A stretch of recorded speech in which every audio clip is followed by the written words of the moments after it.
I've dated a lot of guys, and this is kind of sad, but a lot of them have turned out gay, like they've come out after we've dated.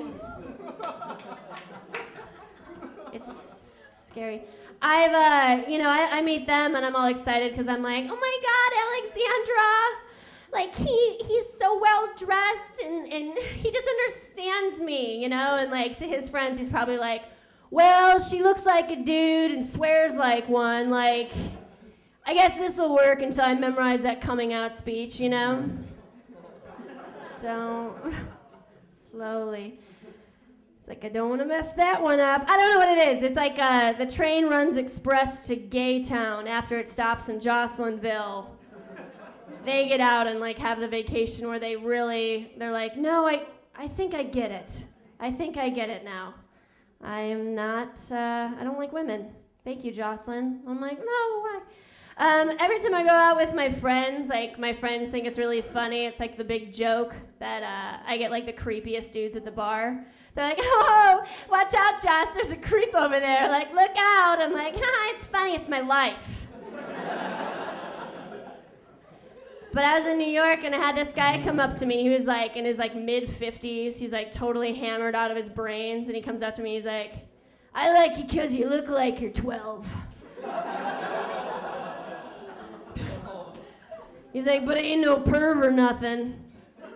I'm like, well, sir, you're obviously a pervert, but I like you because you're not ambitious to go after a real 12-year-old. Good news for you, I happen to date lazy creeps. What do you say? Let's make some mistakes. I drink a lot. I drink way too much because if I don't, I shake.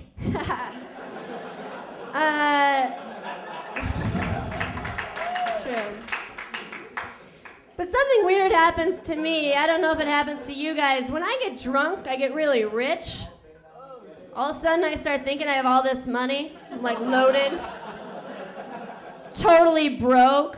I go up to the bartender and I'm like, hey, put everything on my tab. Don't let anybody pay for nothing. I got this one.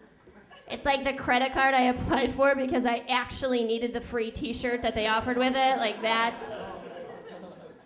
But in New York, they have this jukebox that takes credit cards. Like you actually can pay for it with a credit card.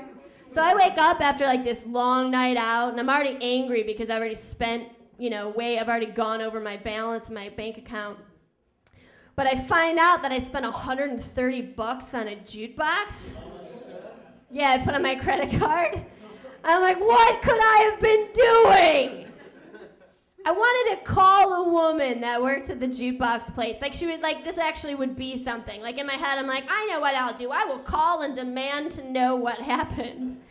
So I call up the thing, and I'm like, I would really like to know how $130 happened. And she's like, all right, let me break it down for you. We've got 33 plays of Living on a Prayer. Is that you? I'm like, yes. 22 plays of Brass Monkey back to back. I believe you paid extra to make that keep playing every time. And then we have a couple plays of Wind Beneath My Wings here at about 4 o'clock in the morning. Is that you? I'm like, I'm sad and lonely, I promise. Please don't tell anyone about this conversation. Click boot!